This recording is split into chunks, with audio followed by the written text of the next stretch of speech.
வணக்கம். சேஷாத்ரி, உங்களோட labour law adviser, corporate trainer, POSH trainer, POSH DC member. மீண்டும் இந்த ஆகஸ்ட் மாசத்துல ஸ்டாச்சுட்டரி கம்ப்ளைண்ட்ஸ் வீடியோ மூலமா உங்களை சந்திக்கிறதுல மிக்க மகிழ்ச்சி. நீங்கள் அளித்து வரக்கூடிய அந்த பேராதரவுக்கு மிக்க நன்றி. நிறைய பேர் வீடியோ ஷேர் பண்ணி நிறைய கேள்விகள்லாம் கேட்குறீங்க, கமெண்ட்ல நிறைய கமெண்ட் பண்றீங்க. என்னாலையும் அதற்குண்டான தகவல்களை அளிக்கக்கூடிய முடியறதுன்றதுனால மிகவும் நன்றி. ஆஸ் யூஷுவல் இந்த மாசமும் நிறைய பெரிய பெரிய மாற்றங்கள்லாம் வந்திருக்கு. பெரிய ஸ்கீம்ஸ் வந்து இம்ப்ளிமெண்ட் ஆயிருக்கு, அமெண்ட்மெண்ட்ஸ் நிறைய வந்திருக்கு, ஜட்ஜ்மெண்ட்ஸ் வந்திருக்கு. அதை பத்தின தகவல்களை கண்டிப்பா சொல்றேன். இந்த வீடியோவை கடைசி வரைக்கும் ஆஸ் யூஷுவல் பாருங்க. நிறைய ஜட்ஜ்மெண்ட் வந்த சேஞ்சஸ், சர்க்குலர்ஸ் அதை பத்தியும் நிறைய ஆட் பண்ணியிருக்கேன். வேணும் உங்களுக்கு வேற என்ன வேணும்ன்றத கமெண்ட் பாக்ஸ்ல கமெண்ட் பண்ணுங்க. இப்போ நம்ம வீடியோல ஒவ்வொன்றா பார்க்கலாம். ஆரம்பிக்கும் போது ஒரு கியூஸோட ஆரம்பிக்கலாம் அப்படிங்கிறது. முதல்ல வந்து 2 கேள்வி கேட்டிருக்கேன். இந்த கேள்விக்கு உண்டான விடைகளை பாத்தீங்கன்னா நம்ம இந்த வீடியோவோட கடைசியில சொல்றேன். இந்த உண்டான விடைகள். கேள்வி என்னன்னு பார்த்தோம்னா, முதல் கேள்வி அடல்ட் ஒர்க்கர். இந்த ஃபேக்டரிஸ் ஆக்ட்ல வந்து நமக்கு வந்து லீவ் ப்ரொவிஷன் கொடுத்துருக்கு செக்ஷன் 79ல. அப்படிப்பட்ட அந்த leave provision earns 15 days leave ஒரு கேலண்டர் இயர்ல அவர் ஒருத்தர் ஏர்ன் பண்றாருன்னு வச்சுக்கோங்க. ஆல்ரெடி 20 நாள் அவரோட அக்கௌண்ட்ல இருக்கு, 20 நாள் கிரெடிட் இருக்கு. அந்த பர்டிகுலர் இயர்ல வந்து 15 நாள் ஏர்ன் பண்ணியிருக்கார். செக்ஷன் 79 பிரகாரம் எவ்வளவு டேஸ் மேக்சிமம் அவருக்கு வந்து கேரி ஃபார்வர்ட் பண்ண முடியும்?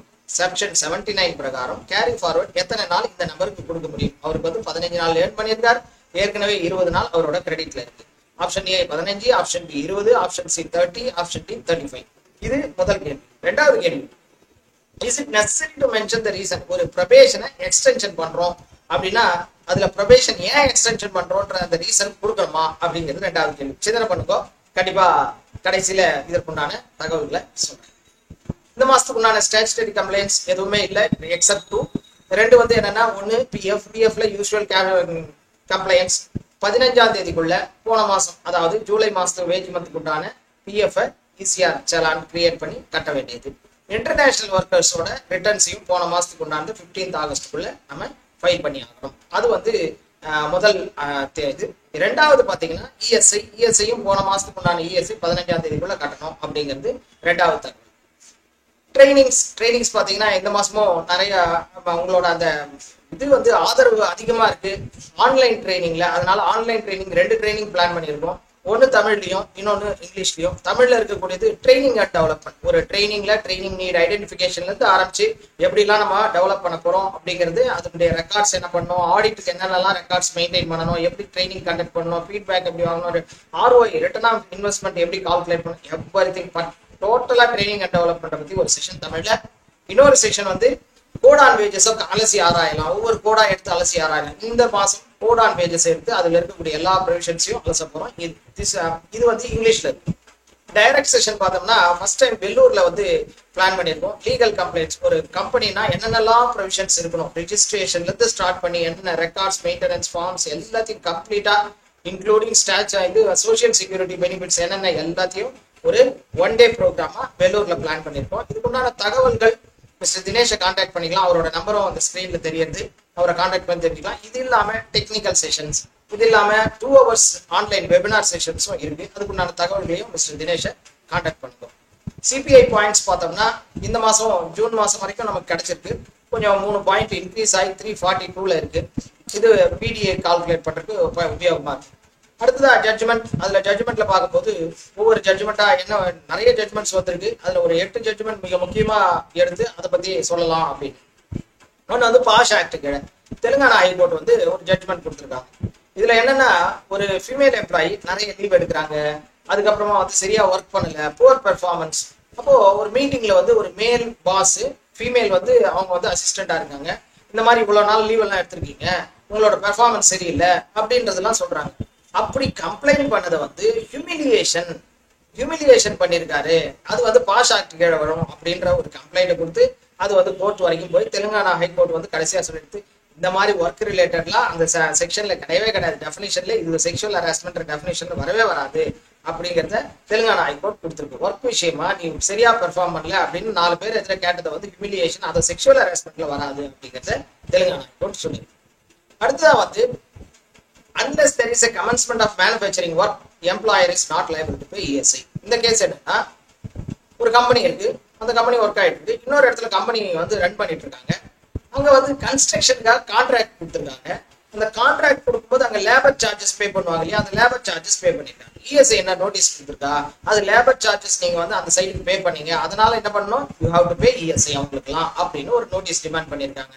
அது வந்து குஜராத் ஹைகோர்ட்ல வந்ததுக்கு அப்புறம் அந்த விவாதத்துக்கு அப்புறம் அந்த இன்னொரு சைட் மேனுஃபேக்சரிங் அங்க வந்து ஸ்டார்ட்டே ஆகல.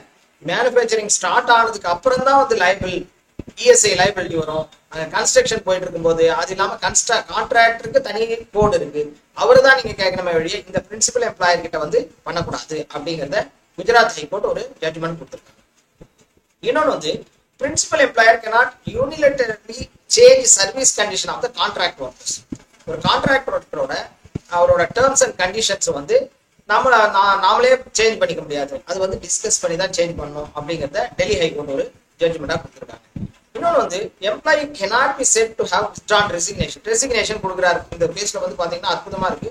ரெசிக்னேஷன் அனுப்புறாரு முதல் நாள், அடுத்த நாள் மறுபடியும் வந்து ரெசிக்னேஷனை வித்ட்ரா பண்ணிக்கிறேன் அப்படின்னு அனுப்புறாரு. அப்படி அனுப்பும்போது ரெண்டாவது அனுப்பின லெட்டரை வந்து அண்டர் சர்டிபிகேட் ஆஃப் போஸ்ட் அனுப்புறாரு. முதல் போஸ்ட் வந்துருந்து எம்ப்ளாயருக்கு கிடைச்சிருக்கு, ரெண்டாவது அஞ்சு போஸ்ட் கிடைக்கல. அவங்க எம்ப்ளாயர் ப்ரொசீட் பண்ணிட்டாரு. இப்போ ஒர்க்மேன் என்ன சொல்றாரு, நான் வித்ட்ராவல் கொடுத்தேன், அதனால வந்து அதை கொடுத்த ரெசிக்னேஷன் செல்லாது அப்படிங்கிறார். ஆனா கோர்ட் என்ன தீர்ப்பு சொல்லிட்டுன்னா, அந்த எவிடன்ஸை நீங்க ப்ரொடியூஸ் பண்ணணும். நீங்க வந்து இதே மாதிரி வந்து அது எம்ப்ளாயருக்கு ரீச் ஆச்சுன்றத நீங்க வந்து ப்ரொடியூஸ் பண்ணாதான் அதை வந்து நீங்க வந்து வித்ட்ரா பண்ணது கணக்குல வரும், இல்லைன்னா வித்ட்ரா பண்ணது கணக்குல வராது அப்படிங்கிறது இந்த ஜட்ஜ்மெண்ட் ராஜஸ்தான் ஹைகோர்ட்டோட ஜட்ஜ்மெண்ட் நமக்கு கொடுக்குது. அடுத்ததா பார்த்தோம்னா no enquiry when the workman voluntarily abandoned the service and did not. இது ரொம்ப இதுவான ஐஆர் இஷ்யூ. பார்த்தீங்கன்னா எம்ப்ளாயிஸ்லாம் வந்து என்ன பண்ணிட்டாங்க, ஒர்க்குக்கு வரல, ஒர்க்குக்கு வராம ஸ்ட்ரைக்ல போயிட்டாங்க. ஸ்ட்ரைக் நோட்டீஸ்லாம் எதுவும் இல்லை, வரதே இல்லை, இப்போ கம்பெனிக்கே வரதில்லை. இவங்க கம்பெனில இருந்து லெட்டரா அனுப்பிச்சிட்டு இருக்காங்க, அவங்க லெட்டர் ரிசீவ் பண்றாங்க, ஆனா வந்து யாருமே வேலைக்கே வரல. அந்த மாதிரி இருக்கும்போது டொமஸ்டிக் என்கொயரி கண்டக்ட் பண்ணுமா? ஒரு எம்ப்ளாயி நம்ம கூட நிறைய சந்திச்சிருப்போம், வேலைக்கே வரமாட்டாரு, நீங்க லெட்டர் அனுப்பிச்சிங்கன்னா எந்த ரெஸ்பான்ஸும் இருக்காது. அப்படிப்பட்டவங்களுக்கு டொமஸ்டிக் என்கொயரி கண்டக்ட் பண்ணணுமா அப்படின்ற ஒரு கேள்வி. எப்போ வந்து இன்ஃபர்மேஷன் ரிசீவ் ஆயிடுச்சு ஆனா அந்த எம்ப்ளாயி வரவே மாட்டேங்கிறாங்க, டொமஸ்டிக் என்கொயரி தேவையில்லை அப்படிங்கிறத பாம்பே ஹைகோர்ட் வந்து இந்த ஜட்ஜ்மெண்ட்ல கொடுத்துருக்காங்க. அடுத்ததா there cannot be monthly gratuity. ஏற்கனவே கூட ஒரு கேஸ் பார்த்திருக்கோம், கிராஜுவிட்டியை மந்த்லி டிஸ்பர்ஸ் பண்ணலாமா அப்படின்னு. கிடையாது, மந்த்லி வந்து டிஸ்பர்ஸ்மெண்ட் பண்றத கிராஜுவிட்டின்னு கருதவே முடியாது அப்படிங்கிறத மறுபடியும் மெட்ராஸ் ஹைகோர்ட் வந்து ஒரு ஜட்ஜ்மெண்டா கொடுத்துருக்காங்க. இன்னொன்று பார்த்தோம்னா எம்ப்ளாயி cannot be prevented. ரொம்ப ரொம்ப முக்கியமானது. அப்பாயின்மெண்ட் லெட்டர்ல நம்ம கூட போடுவோம், அதாவது நீங்க வந்து காம்படிட்டர் கம்பெனில போய் ஜாயின் பண்ணக்கூடாது அப்படிங்கிறது. அது சரியா அப்படின்றத இந்த கோர்ட் ஏற்கனவே நிறைய ஜட்ஜ்மெண்ட் இருக்கு, இது மறுபடியும் வந்து டெல்லி ஹைகோர்ட் அதை வந்து ரீஇன்ஸ்டேட் பண்ணியிருக்கு. அதே மாதிரி தப்பு, அதே மாதிரி பண்ணக்கூடாது அப்படிங்கிறத அந்த கருத்தையே தான் சொல்லியிருக்காங்க. அதாவது காம்படிட்டர் கிட்ட ஜாயின் பண்றது ப்ரிவென்ட்லாம் பண்ண முடியாது, எதையுமே ப்ரிவென்ட் பண்ணுறது. நீங்க கான்ஃபிடென்ஷியல் டேட்டா யூஸ் பண்றீங்க, அதெல்லாம் யூஸ் பண்றீங்கன்றதை பொறுத்து ஒரு சிலர் போடுவாங்க அப்பாயின்மெண்ட் இந்த கம்பெனியை விட்டு போய் 2 வருஷம் வரைக்கும் நீங்க வந்து காம்படிட்டர் கம்பெனில ஜாயின் பண்ணக்கூடாது. ஒன்ஸ் இந்த கம்பெனியை விட்டு வெளியில போயிட்டாவே கான்ட்ராக்ட் ஆக்ட் செக்ஷன் 27 பிரகாரம் நம்ம வந்து அதெல்லாம் வந்து கட்டே படுத்தாது. அப்படி இருக்கும்போது காம்படிட்டர் கிட்ட ஒன்ஸ் இருக்கிற வரைக்கும் தான் சொல்ல முடியும், கம்பெனியை விட்டு போயிட்டா அந்த மாதிரி கண்ட்ரோல்லாம் ஏற்படுத்த முடியாது அப்படிங்கிறது. அது போல ஒரு பெரிய அமெண்ட்மெண்ட் எல்லாரும் ஒரு 2 வருஷத்துக்கு முன்னாடி பேசிட்டு இருந்தோம். என்ன பேசிட்டு இருந்தோம்னா, வாரத்தில் 4 நாள் வேலை 3 நாள் லீவு. சத்தமே இல்லாம பீகார் இம்ப்ளிமெண்ட் பண்ணியிருக்காங்க. சத்தமே இல்லாம பெரிய அமெண்ட்மெண்ட் கொடுத்துருக்காங்க. பாத்தீங்கன்னா செக்ஷன் 54ல 12 hours ஒர்க்கிங் நம்ம பாத்தீங்கன்னா 8 or 9 hours, நம்மளுக்கு வந்து மேக்ஸிமம் 9 hours இங்க எல்லாம் இருக்கு. ப்ரிடாமினன்ட் ஸ்டேட்ல ஒரு சில ஸ்டேட் லைக் ஆந்திராலாம் 10 hours பண்ணியிருக்காங்க. பார்த்தோம்னா போன மாசம் பீகார்ல 12 மணி நேரம் வேலை நேரம் வந்து ஒரு நாளைக்கு வேலை நேரம் 12 மணி நேரம். ஆனா சப்ஜெக்ட் வீக்லி 48 hours, அது கரெக்டா இருக்கு. அப்படி இருக்கும்போது என்ன ஆகும்னா அவங்களுக்கு 4 நாள் தான் வேலை இருக்கும், 3 நாள் லீவ் இருக்கும். அதை இம்ப்ளிமெண்ட் பண்ணி ஆனா வந்து ஒண்ணு வந்து ரொம்ப தெளிவா இருக்கு, concern of the employees required. இந்த மாதிரி இம்ப்ளிமெண்ட் பண்ணணும்னா ரிட்டர்ன் கன்சர்ன் எம்ப்ளாயி கிட்ட வாங்கணும் அப்படிங்கிறதையும் சொல்லியிருக்கு. இந்த அமெண்ட்மெண்ட் மூலமா செக்ஷன் 55ல வந்து கண்டினியூஸ் ஒர்க், நம்ம மற்ற ஸ்டேட்ல எல்லாம் பாத்தீங்கன்னா 5 மணி நேரம் ஃபேக்டரிஸ் ஆக்ட் என்ன சொல்றது, 5 மணி நேரம் தொடர்ச்சியா வேலை செய்யும் போது 1/2 மணி நேரம் வந்து நம்ம கேப் விடணும். தட் இஸ் நம்ம வந்து கண்டினியூஸ் ஒர்க் இல்லாம அந்த லஞ்ச் பிரேக் விடணும் அப்படிங்கிறது. இதை வந்து இந்த 12 hours பண்ணதுனால அதை 6 மணி நேரமா மாத்திருக்காங்க. 6 மணி நேரம் கண்டினியூஸ் ஒர்க் பண்ணலாம் அப்படிங்கிறது செக்ஷன் 55ல அவங்க கொண்டு வந்திருக்காங்க அமெண்ட்மெண்டா. செக்ஷன் 59ல பாத்தீங்கன்னா ஓடி 6 நாள் வேலை நாள் இருக்குதுன்னா அப்ப என்ன 9 hours ஆர் 48 hours அதை தாண்டுற எல்லாமே ஓவர் டைமா கருதப்படும். 5 நாள் வேலை நாளா வச்சுட்டா 10 மணி நேரம் 48 மணி நேரம் இது தாண்டி என்னைக்கு இருந்தாலும் அப்போ ஓட்டி ஆகும். நான் 4 days ஒர்க், அதுதான் இப்போ வந்து 12 மணி நேரம் வரைக்கும் வேலை நேரத்தை வச்சுக்கலாம்னு சொல்லும்போது 4 days. அப்படி இருக்கும்போது 11.5 மணி நேரம் வரைக்கும் வேலை நேரம் தான். 11.5 மணி நேரத்துக்கு மேல போறது மட்டும்தான் ஓவர் டைம். 48 hours எனிவே டிஃபால்ட்டா எதுல இருந்தாலும் 48 hours வீக்லி போச்சுன்னா அதுக்கு மேல போனா அது ஓவர் டைம் தான். பெர் டேல 11.5 hours மேல போனாலும் ஓவர் டைம் அப்படிங்கிற இந்த அமெண்ட்மெண்ட்ஸ்லயும் அதுல அதே ஒரே அமெண்ட்மெண்ட்ல இது எல்லாமே வந்திருக்கு. அது இல்லாம குவார்டர்லி மேக்ஸிமம் ஓட்டி வந்து சொல்லப்பட்டிருக்கு. செக்ஷன் 65ல அதிகாரம் கொடுத்திருக்காங்க ஃபேக்டரி இன்ஸ்பெக்டரேட். அதுல என்னன்னா அதாவது ஸ்டேட் அப்ராப்ரியேட் கவர்மெண்ட் ஓட்டி வந்து 75 hours வந்து they have increased to 144 hours. 144 மணி நேரம் குவார்டர்லி அவங்க வந்து வேலை ஓவர் டைம் பண்ணிக்கலாம் அப்படிங்கிறது சொல்லியிருக்கு. ஆனா ஓவர் டைமுக்கு ரிட்டர்ன் கன்சர்ன், இந்த ரிட்டர்ன் கன்சர்ன்றது வரப்போற கோர்ட்ல தான் சொல்லியிருந்தது. இப்போ வந்து பீகார்ல வந்திருக்கக்கூடிய இந்த அமெண்ட்மெண்ட்ல ரிட்டர்ன் கன்சென்ட்டும் இருக்கணும். அதே நேரத்துல நீங்க up to 12 hours per day working hours மாத்திக்கலாம், ஓவர் டைம் பண்ணலாம் 144 hours குவார்டர் வரைக்கும். அதே நேரத்துல ரிட்டர்ன் கன்சென்ட் இது எல்லாத்துக்குமே மிக மிக அவசியம் அப்படிங்கிறது. இது ஒரு பெரிய அமெண்ட்மெண்ட். அடுத்ததா வந்து பிரைம் மினிஸ்டர் விகசித் பாரத் ரோஸ்கார் யோஜனா அது வந்து இம்ப்ளிமெண்ட் ஆயாச்சு. 1 ஆகஸ்ட்ல இருந்து இம்ப்ளிமெண்டேஷன் ஆயாச்சு. இதனால நிறைய பேருக்கு வந்து இன்சென்டிவ், எம்ப்ளாயருக்கும் இன்சென்டிவ், எம்ப்ளாயிக்கும் இன்சென்டிவ். ஃபர்ஸ்ட் டைம் எம்ப்ளாயிஸ்க்குலாம் 15,000 வரைக்கும் இன்சென்டிவ், எம்ப்ளாயருக்கு 3,000 ரூபாய் வரைக்கும் ஒவ்வொரு நபருக்கு புதுசா ஜாயின் பண்ணக்கூடிய நபருக்கு இன்சென்டிவ் இருக்கு அப்படிங்கிறதும் நம்ம பாக்குறோம். அதுக்கு உண்டான வீடியோ எல்லாமே வந்து நான் இப்போ அந்த லிங்கையும் கொடுத்துருக்கேன். அந்த வீடியோ லிங்க்ல பாத்தீங்கன்னா முழு தகவல்கள் இருக்கு. மேலும் ஏதாவது தகவல்கள் வேணும்னாலும் நீங்க கமெண்ட் பண்ணுங்க, கண்டிப்பா உங்களுக்கு சொல்றேன். இது மூலமா வரக்கூடிய நிறைய மாற்றங்கள். முதல் மாற்றம் மிகப்பெரிய மாற்றம், இதுவும் வந்து ரொம்ப ரொம்ப இது உமங் ஆப்ல மட்டும் தான் யூஏஎன் ஜென்ரேட் பண்ண முடியும். நம்ம எம்ப்ளாயர் போர்ட்டல்ல புதுசா ஜாயின் பண்ணக்கூடிய எம்ப்ளாய்க்கு நாம வந்து யூஏஎன் ஜென்ரேட் பண்ணுவோம். அவங்களோட Aadhaar based name, date of birth எல்லாம் எல்லாத்தையும் இன்புட் கொடுத்தோம்னா ஜென்ரேட் ஆகும் யூஏஎன். அதாவது பிஎஃப் சைட்ல எம்ப்ளாயர் போர்ட்டல்ல. இப்போ அந்த ஃபெசிலிட்டியை ஸ்டாப் பண்ணிட்டாங்க. 30th ஜூலை அந்த சர்க்குலர் மூலமா உமங் ஆப்ல மட்டும்தான் ஃபர்ஸ்ட் டைம் எம்ப்ளாயி யாருக்கெல்லாம் ஃபர்ஸ்ட் டைம் நீங்க யூபிஎஃப்ல என்ரோல் பண்றீங்களோ அவங்களுக்கு உமங் ஆப் மூலமா ஃபேஸ் ஆத்தென்டிகேஷன் டெக்னாலஜி மூலமாக மட்டும்தான் என்ன பண்ண முடியும், யூஏஎன் ஜென்ரேட் பண்ண முடியும். எம்ப்ளாயர் என்ன பண்ண முடியும், ஆல்ரெடி யூஏஎன் இருக்கிறவங்க மட்டும்தான் வேலைக்கு சேர்த்துக்க முடியும். யூஏஎன் இல்லாதவங்களும் வேலைக்கு சேர்த்துக்க முடியாது. அப்போ என்ன பண்ணணும், அவங்க வரும்போதே யூஏஎன் ஜென்ரேட் பண்ண வைக்கணும். அப்படிங்கிறது ஒரு பெரிய சேலஞ்ச். இந்த சேலஞ்சில் என்னென்ன இருக்கு, ப்ராப்ளம்ஸ் நிறைய இருக்கு. அதை பத்தின வீடியோவும் கொடுத்துருக்கேன், லிங்க்லயும் இருக்கு, டிஸ்கிரிப்ஷன் பாக்ஸ்லயும் இருக்கு. என்னென்னலாம் சேலஞ்ச் வரும் ஒரு ஹெச்ஆருக்கு, அது சொல்யூஷனையும் கொடுத்துருக்கேன். என்ன சேலஞ்சுக்கு உண்டான சொல்யூஷன் அந்த வீடியோவை பார்த்து நீங்க தெரிஞ்சுக்கலாம். உமங் ஆப்ல எப்படி நாம யூஏஎன் ஜென்ரேட் பண்றது அப்படிங்கறத பத்தின வீடியோவும் இருக்கு. ஒவ்வொருத்தரும் வந்து உமங் ஆப்ல எப்படி வந்து புதுசா வரவங்களுக்கு தெரியாது, ஒரு ஹெச்ஆர்ஏ எப்படி எல்லாம் ஜென்ரேட் பண்ணலாம் அதை பத்தின தகவல்களும் அந்த வீடியோல இருக்கு. அதை பார்த்து தெரிஞ்சுக்கோங்க. யூஏஎன் எம்ப்ளாயி மட்டும் தான் ஜென்ரேட் பண்ண முடியும் அப்படிங்கிறது மிகப்பெரிய சேஞ்ச். அது இல்லாம இசிஆர்ல ஆல்ரெடி கிராஸ் வேஜஸ் மென்ஷன் பண்ணுவோம். இன்னும் ஸ்பெசிபிக் பண்ணி ஒரு சர்க்குலர் கொடுத்துருக்கா 22nd ஜூலைல. கண்டிப்பா சரியான அளவு அங்க கிராஸ் வேஜஸ் மென்ஷன் பண்ணணும். ஏன் மென்ஷன் பண்ணணும், ஏன்னா இந்த இன்சென்டிவ் இருக்கு இல்லையா, இன்சென்டிவ் வந்து கிராஸ் வேஜஸ் பொறுத்து தான் இன்சென்டிவ் கிடைக்குமா கிடைக்காதான்றத நமக்கு தெரியும். அதனால கண்டிப்பாக கிராஸ் வேஜஸ் மென்ஷன் பண்ணணும் அப்படின்னு ஒரு சர்க்குலரும் வந்து பிஎஃப்ல இசிஆர். அடுத்தது தமிழ்நாட்டை பொறுத்த வரைக்கும் ஒரு பெரிய இது வந்து டிஷ் போர்ட்டல், அது ரிவாம் பண்ணி அதுல வந்து மறுபடியும் உள்ளீடு பண்ணணும். நம்மளுடைய டேட்டாக்கள்லாம் மைக்ரேஷனுக்காக டேட்டா வேலிடேஷன் பண்ணி மைக்ரேஷன் ஆகணும் அப்படிங்கிறது அற்புதமா வந்திருக்கு அந்த சைட். அதை பத்தின தகவல்கள் அதெல்லாம் வந்து இந்த வீடியோல கொடுத்துருக்கேன். தமிழ் அண்ட் இங்கிலீஷ்ல இருக்கும். நீங்க மைக்ரேஷன் பண்ணியிருந்தீங்கன்னா ஓகே, பண்ணலன்னா இந்த வீடியோவை கிளிக் பண்ணி நீங்க உங்களோட ஃபேக்டரியை வந்து மைக்ரேஷன் பண்ணிக்கலாம் புது போர்ட்டல். அது புது போர்ட்டல்ல போனாதான் எல்லா ஃபெசிலிட்டியும் உங்களால அவைல் பண்ண முடியும்.